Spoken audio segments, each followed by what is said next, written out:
wag niyong ibibigay yung kasalanan niyo sa iba, no? Ang galing-galing niyo eh, 'di ba?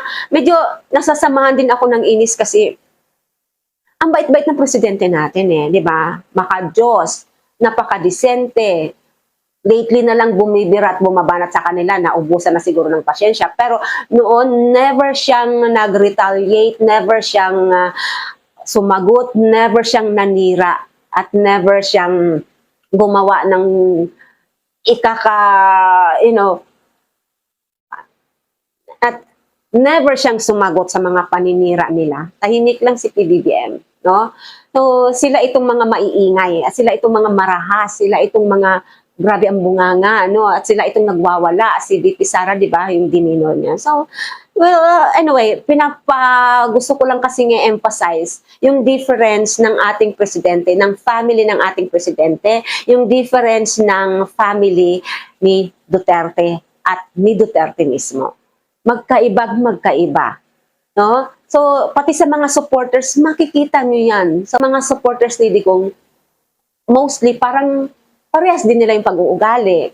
At yung mga supporters and vloggers ni PBBM, makikita nyo na halos kaparehas din ang pag-uugali ni PBBM. Simple, tahimik, hindi mayabang, pero may nagagawang makabuluhan at hindi nag-spread ng fake news. Puro katotohanan lamang po. Tulad ng sinabi ko dito sa channel ko, bawal ang fake news.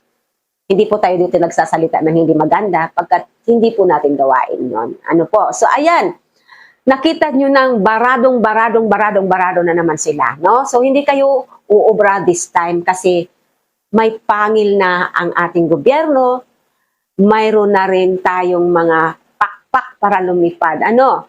Metaphorical. So, ayan, masaya lang po ako kasi natutuwa ako kay Yusek kasi ang dami nang nagtatanggol ngayon sa ating Pangulo. Ano? Kaya, kabado na rin yung mga oposisyon kasi alam nila na hindi hahayaan ng mga taong bayan na basta-bastahin na lang nila ang ating Pangulo sapagkat nandito tayo para tayo sumuporta at ipaglaban si PBBM at ang ating gobyerno. Kaya yung mga masasama, hindi magtatagal. Hindi na nanaig kailanman ang kasamaan sa kabutihan. At hindi kailanman nananaig ang kadiliman sa liwanag. Kaya pag may liwanag, tanggal ang dilim. Ano po? Ayan.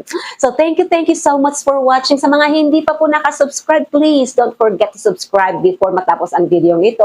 Nandyan lang po yan sa baba. And ring nyo na rin po yung bell para updated kayo lagi pag may bago akong upload. And comment down, syempre. Ano? Thank you so much sa panonood. And just like I always say, believe in yourself, believe in God, and share love. Thank you so much for watching. See you in my next vlog. Thank you. God bless you all.